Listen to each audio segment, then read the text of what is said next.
中華看守所今仔早起進行移改行動，透早呢就甲473名收容人分做兩批，早起22公里外專心呢佇咧蒞臨的中華看守所，也因為驚發生狀況，就頂在透早來進行，一直到早起10點外才全部煞過去。看守所表示講，新的所在這收容的量能增加4-5倍。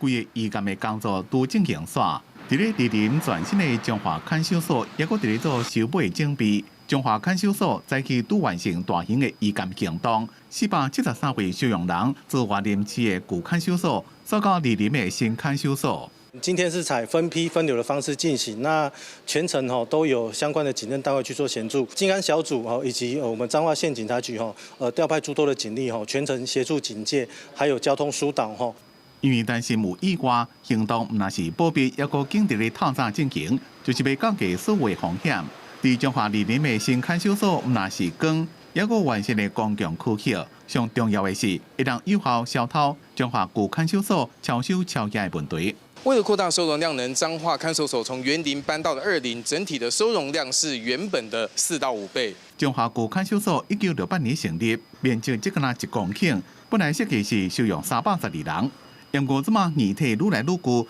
而且警方最近積極打擊詐騙掠奪犯，已經超收到473人，其中涉及詐騙加毒品類的收容人就要加一半。蒞臨的新看守所啟用後，會讓有效消除超押的壓力。舊看守所這塊地就當還予市政府做重新規劃。規劃案我們已委託請那個部分公司在進行短中長期的規劃方向。